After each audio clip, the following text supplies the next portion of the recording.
mabibighani ang sinuman. Sisil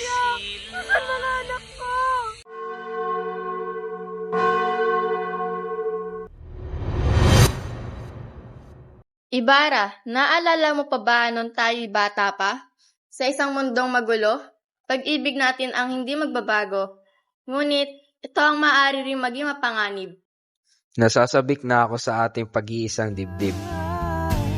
Tayo na sanang dalawa, sumuli at umpisa. Papatunayan ang unang pag-ibig ay di mo. Kakalis ko lang sa bahay sa dino ko. Pagkatapos sa 20 taon ko pa magkukulong doon. Nahilang babae din ang mga doon. Ngunit wala pong kinalaman iyan sa distangkong ng tabako. Di ba di nyo nalalaman ng anak ng Diyos? Na lahat ng ito ay labis at papakatotoong ang mga pagbabago ginawa na makabilistroy ay dito back. Ay pagkatakip lamang ng takot sa pamamahala sa mga ko. At nang ako yung malis, sino nagkatid sa akin? Ilang matatandang babae at inaudihin na Martesero sa gayon 20 taon ako nanira noon. Ingata, mag-ingat kayo. Ang nangyari sa inyong amay ay isang halimbawa na hindi na dapat maulit. Nari niyo pong sabihin kung anong nangyari sa aking ama? May isang alkilerong natanggal sa pagiging sundalo at siya ngayon ay isang tagakalap ng buwis. At isang araw, may mga batang nakakasar sa kanya. Pinagbintangan ni Padre Damaso ang iyong ama na isang erehe at filibustero.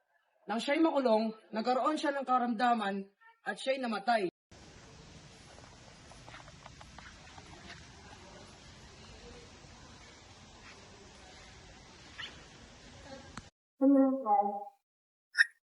Don Crisostomo, nag-ingat ka.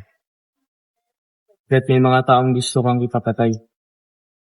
Hindi dapat maniwala sa akin pagkat ako'y nasa iyong panig. BL. Cut.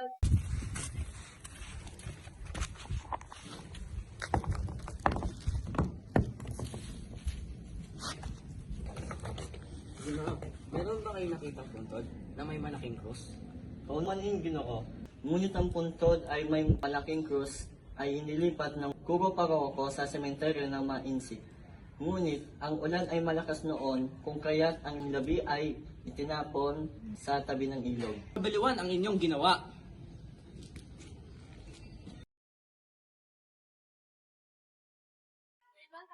Padre Salvi, ikaw ba nagpaus na ipatapon ng aming Tayo pupunta sa Malabon at San Diego Maria.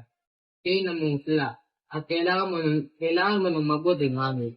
Sa San Diego na pinsan, nalalapit na rin naman na ang pista. Si Ibarra.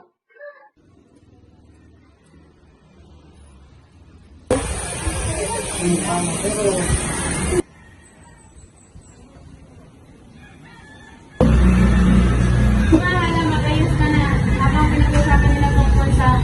Sige, padali ka.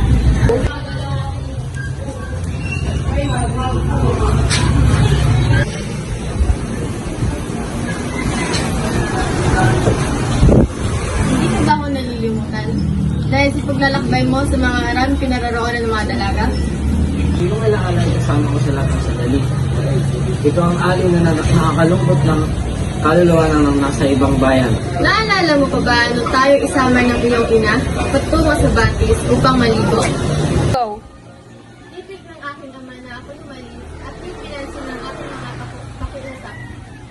Ikaw ay lalaki, ang sabi na sa akin, dapat kaya mag-isip ng hinaharap at ang iyong mga tungkulin. Kung mamamalagi ka sa aking piling, marahil ay di ka matututong tumanaw sa malayong dako. Ito ba ang dahon ng Pilipinas sa kapatid?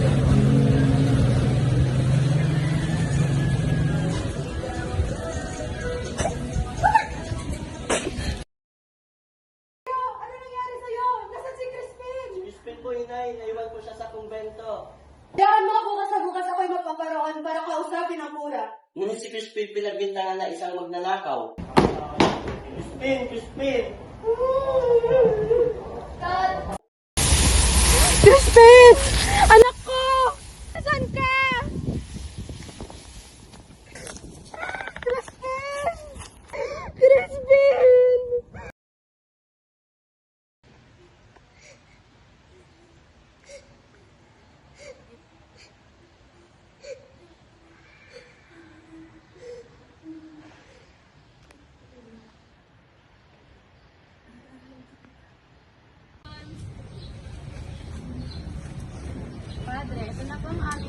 para sa simbahan. Maraming salamat. Ipagpatuloy ninyo ang paghahanda sa ating simbahan. Maaasahan mo kami dyan, Padre. O siya, ako'y hahalo.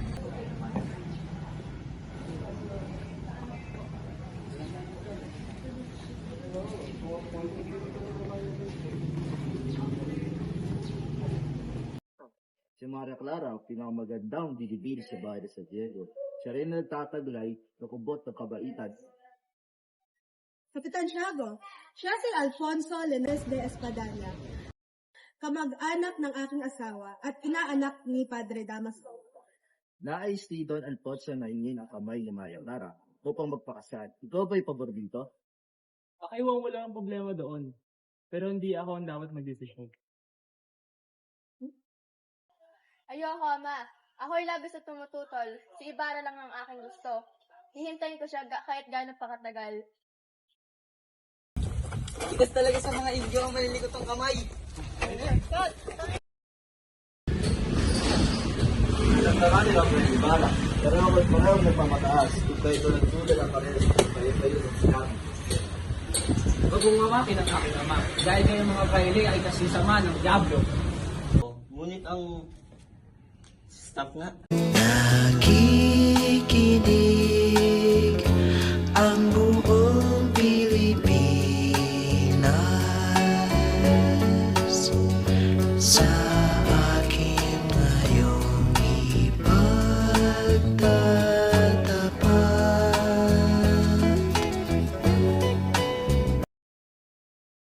Sila man hindi ko naging matalik sa kaibigan ng iyong ama. Yes, sir. Sarap talaga dito. Tama lang! Ngunit wala pong kinalaman iyan sa bisitang kong Ayoko, Ma. Bakit tumutol?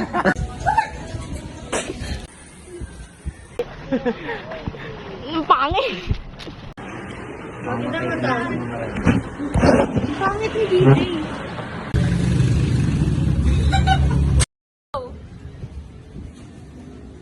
Mabait pero yung mukha ka. Tayo, umalis ka dyan! Kanina